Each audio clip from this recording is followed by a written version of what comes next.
Okay, so I'm going to do a video, and I kind of thought about it, and I thought it was a good idea to do.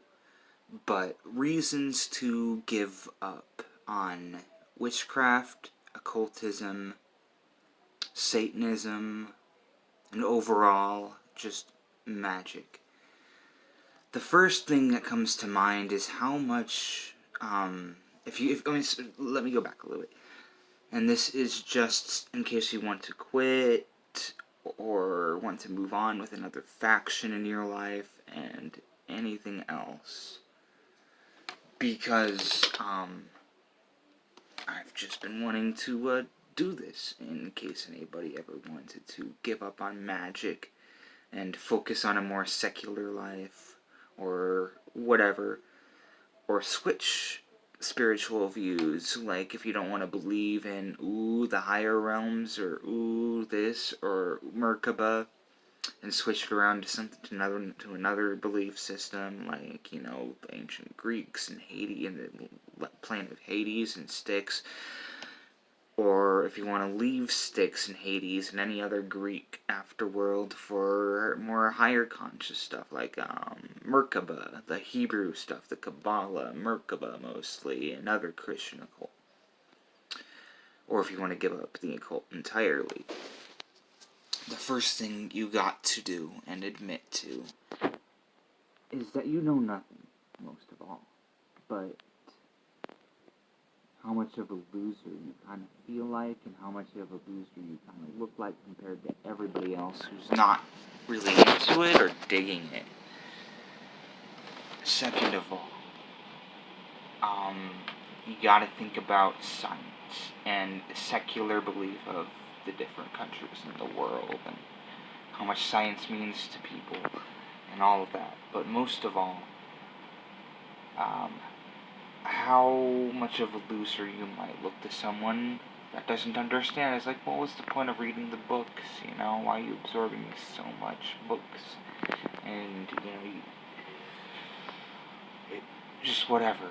But you might feel like a loser, you might feel like an outcast, and other things like that.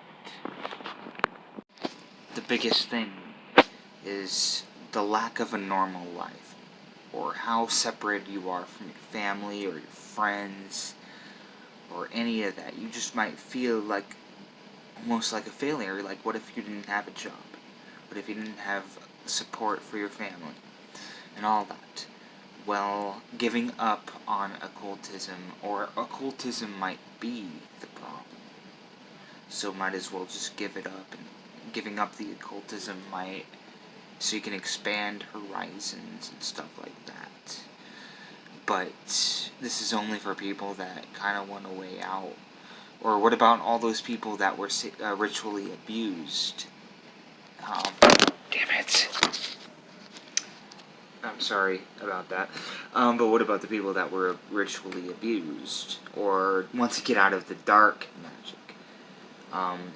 Whether or not it's Satanism or in witchcraft in general. People just want to get out of the dark witchcraft. Well, what do you do? Just live a normal life. Try to find a way to be successful without being a magician. And find a way to get personal therapy for every single ritualistic abuse case that you have in your head. Like, if they, messed with your head bad enough, and you've had dreams of your skull or bones or rib cage being crushed, or they took you somewhere just to mess with your head, to pull it apart or whatever, and make you feel stupid, Another good way to get out of that is to convince yourself more than other people, of course, that people that are into that are bad people. That is another good way to get out of the occult, or out of witchcraft, or out of Satanism. Is that you want to be a family man. You want to pay your rent with your own money from your job. And you don't want to be a loser on the couch. Or you don't want to be a ritually abused victim. And you want to be a scientific man, maybe a more spiritual man, maybe you want to be a more Christian man or woman, all of the cases women too. But yeah, that's what I have to say, in case there's anybody out there that wants to give it all up for another way of life.